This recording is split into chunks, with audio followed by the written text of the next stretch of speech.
half of all women and girls' problems is men. Angry men, abusive men, scared men, confused men. And you can't fix the girls until you fix the boys. So Caitlin is here to talk about her book, What About Men? Your previous books have been about women, so How to Be a Woman, More Than a Woman, and they have sold by the absolute truckload. Do you think, though, in all honesty, Caitlin, that men are going to read this book about men by you? I think my suspicion is that women will buy it. It will be wives of husbands going, look, this chapter where it says men don't go to the doctor. If you talk to GPs, they'll say that if a man comes into the surgery and they say, well, why are you here? If it's a woman, they'll list a load of symptoms. If it's a man, they go, my wife made me. So there's a whole chapter on kind of men not taking care of themselves. Now, I'm just going to take you up on that. So generalisations, yes. They're a thing, and Lord knows I make them. Oh, I love a generalisation. But generally, I have been married to a man who was never away from the doctors. I mean, he couldn't go more than a week without seeking some sort of consultation. So I don't think it's always true that they don't. You have your rare subsets, obviously. You were just the hypochondriacs are on Google all the time going, I think I've got tennis elbow, I think I've got housemaid's knee, and you're like, no, it's just a cold. So, but do you think that you're on safe territory when I'm not going to say that it's full of generalisations, but there are some in there. There's the one about how men never talk about emotions. Yes. And the truth is, the three of us in this room, we don't know what men talk about when they're on their own because we've never been there, have we? Well, this is why the men that I spoke to, so when you look at the stats, so the basis of this book was, one, I'd run out of things to talk about from the point of view of the ladies' life. My menopause is still not yet happening, so got to park the books on lady things for a while. And secondly, I cancelled all of the plans that I had to write this book as quickly as I could when I kept increasingly hearing, first of all, for the last 10 years, I've had people going, but what about men? Whenever I'm talking about women. What about men? What about men? First, I was quite tetchy, like, meh. I'm here to talk about the women. It would be the ultimate irony of feminism if women had to solve all of women's problems and then solve all of men's problems. But then I was doing an event on International Women's Day 2 years ago, half women, half men, all around about the age of 15 and 16, and the boys basically hijacked it and started saying things like, it's harder to be a man than a woman now. The women are winning and the boys are losing. Okay, what makes them think that? Well, this is the content of the book, literally going through and seeing what the complaints are. And there's a whole chunky list of stats, which when you look at them a whole, makes you think there is a problem with men that we are not addressing. So boys are most likely to be medicated at school for disruptive behaviour. They're most likely to be excluded. They're least likely to go on to further education. They're more likely to become addicted to drugs, alcohol and pornography. They make up the majority of the prison population. They make up the majority of the homeless population. And suicide is still the leading cause of death for men under the age of 50. Now, although obviously in recent years there have been more emotional conversations with men, we've talked a bit about men's health, that's a stat that has not changed. And when you look at so I've had people going, this is a generalisation that men don't talk about their emotions. I've got 10 builders in my house at the moment, all working class lads who've been listening to me on the radio talking about this stuff. And one of them just came up to me and went, yeah, I've got 5 friends who've committed suicide. I'm 25. They're all men. And one of them committed suicide after he'd broken up with his girlfriend. And the last conversation I had with him, he told me he'd broken up with his girlfriend. And I never thought to even ask him why. Like, men don't ask follow-up questions. He was like, I don't know why really any of my friends took their lives because I don't know how to have those kind of conversations. Okay, and actually, I don't want to misquote you, but there is a part in the book where you talk about how a man can only feel safe unburdening himself to a woman if he's heterosexual, I should say. I don't know whether it's different for gay men, and I don't suppose you do either, but they are in a safe harbour with a woman they trust to unburden themselves, but they couldn't ever do it to a male friend? I don't think that the chat tools aren't there. It's been really interesting doing the sort of, I've done the first couple of live dates, and the people who are coming up at the signing afterwards, most of them who want to have a conversation either work in educational support services for young boys, and they're saying around about the age of 7, that's when you see this massive divergence. Before then, the genders aren't that much the different. You would get boys crying in school and girls. At 7, suddenly, anything that seemed to be a girl's thing, boys are generally desperate to get away from. And that includes things like talking about your emotions, asking questions. The difference between the ladies and the men's toilets is the basis that this book rests on. If you go into the women's toilets with a problem, 20 minutes later, 3 complete strangers will have given you life advice. They'll have handed you a tampon. They'll have told you to come out on the dance floor and dance your woes away. And you'll have made 3 friends. Whereas, from what I understand, that's not generally happening in the men's toilets. Okay. You don't come out saying, I've made a friend. There's a part of me that wants to believe you about that women bonding instantly thing. But I'm not sure. What do you think?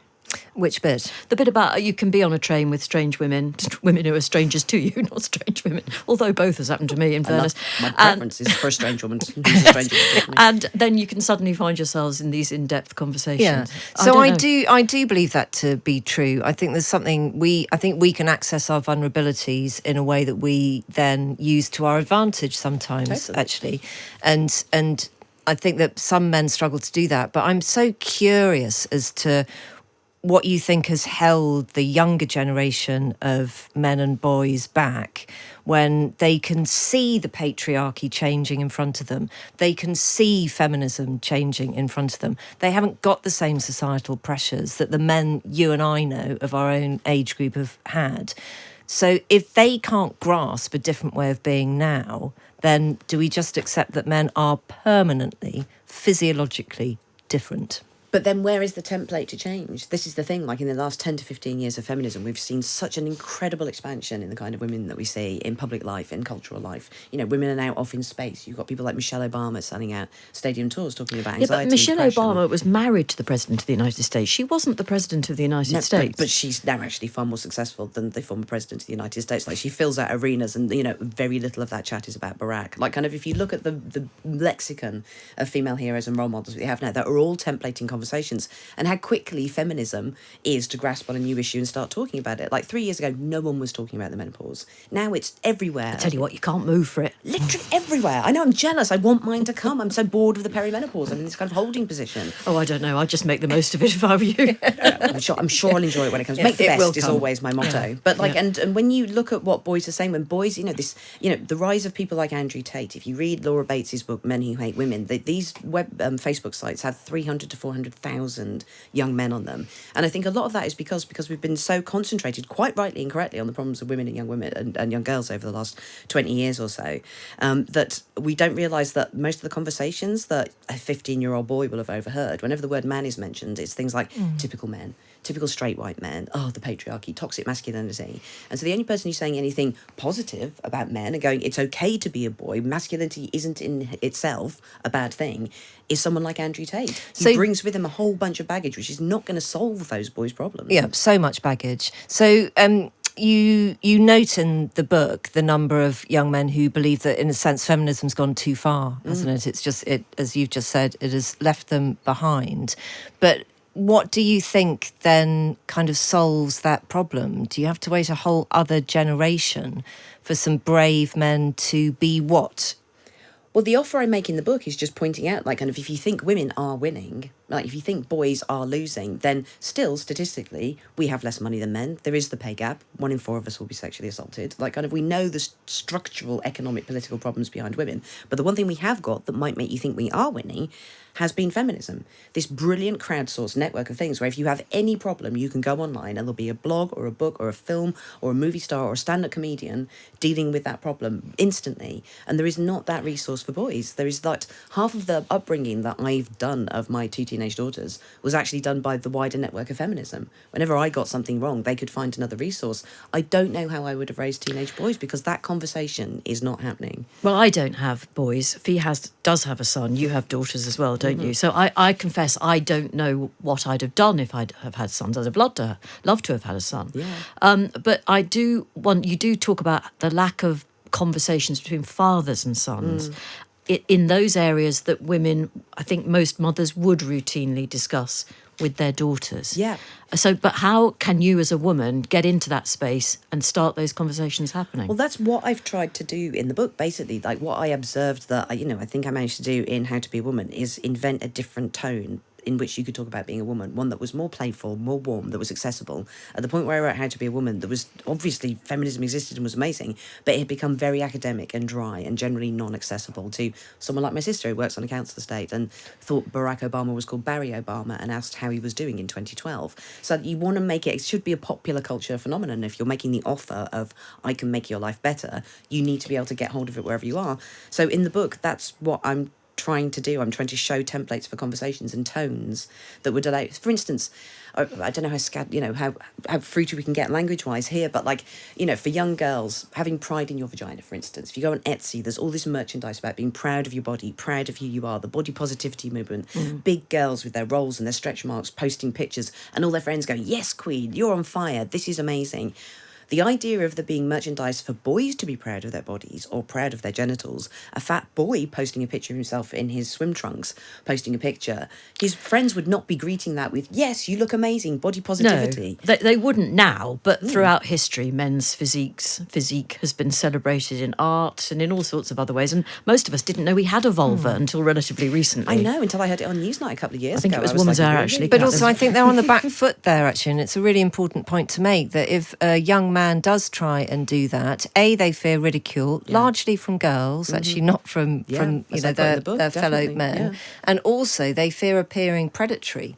So you've got a long way to go before boys can actually have the same playfulness about their bodies that we in our generation might have accomplished. Totally. And on top of that, the fear of homophobia, which is like, I've looked into the history of previous men's movements that tried to sort of come up at the same time as feminism, and they were usually stymied by a fear of homophobia. So becoming more emotionally open, hugging, talking about your bodies and stuff would just be disrupted by people just going, well, that's quite gay. Like, kind of like, are you coming on to me? Which is why it's interesting that this younger generation of men, even though they face a lot of problems, do genuinely seem to be more tactile. I see boys at my girls' school hugging, being more affectionate, and that's come hand in hand with the fall in homophobia that we've seen. So these things are shifting, but as you say, that the fear that you'd be seen as predatory talking about your body, I think that's a massive problem, because if you're making a boy who's 15 feel that just by being who he is and having a body and want to talk about it is threatening, that's a thing that politics can't fix that. That's a cultural problem where we need to find a new way of talking about these things,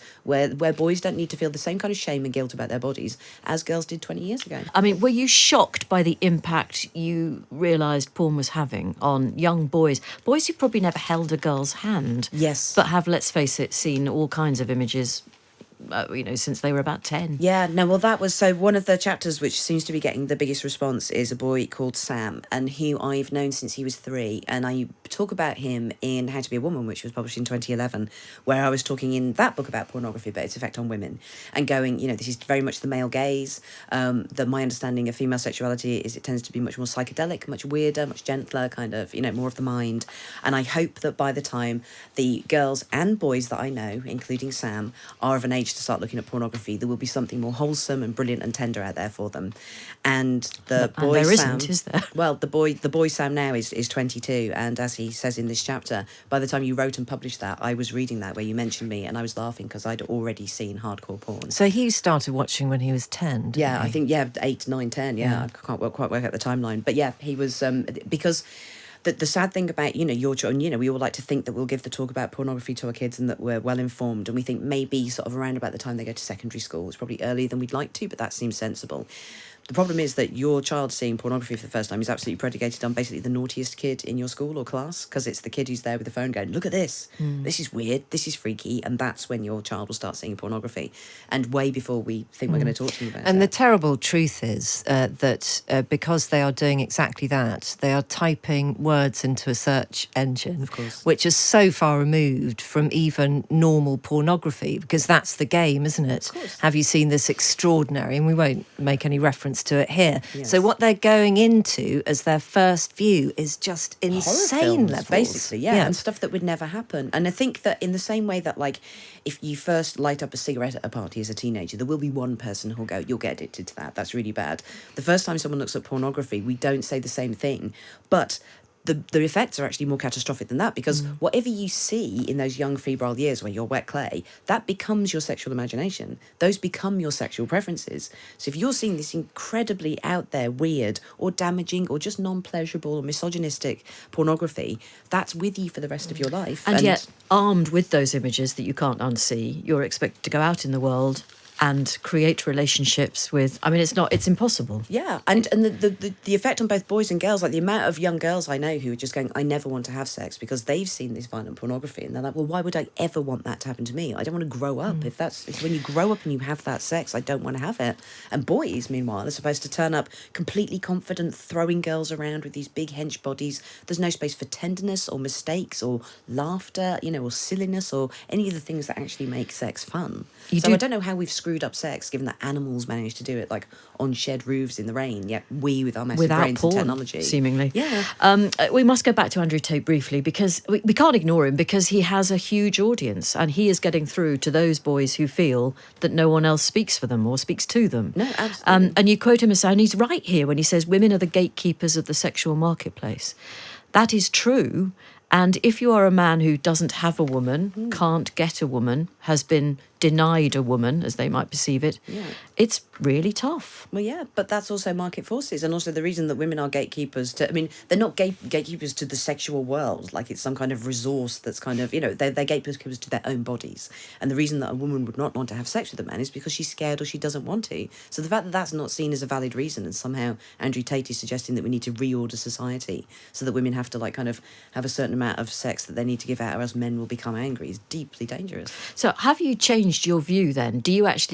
Have you begun to think that those young boys who spoke to you a couple of years ago and said it's actually tougher to be us than to be a girl, do you think they're right? Well, the thing I enjoyed most is going through it like a kind of like a big old mum and going, here are the things you're right to be worried about, and in these I think I give 8 reasons where it is harder to be a boy or a man than a woman now. But I'm also very strict about going, look, this is what you need to understand about sex, this is what you need to understand about rape, this is what you need to understand about strangulation, this is what you need to understand about female fear. So I very much see this as an extension of my feminism, because if half of all women and girls' problems is men, angry men, abusive men, scared men, confused men, and you can't fix the girls until you fix the boys. So I genuinely believe that the next part of feminism is sharing this resource that we've invented, which is talking about gender, which we've used to talk about women. We now need to use it to talk about men and fix them alongside the girls. Why isn't there a man who's you writing a book that's this? I know. I literally sat there for 10 years absolutely expecting that there would be. But that's why half of the book is aimed towards mums who will want to show chapters to their teenage But sons. why don't dads care? It's not as that much? they don't care. It's just that culture of fatherhood, it just like, and of men talking, just isn't there. Like, the conversation we had before about sort of, women talking to their daughters about being proud of their bodies.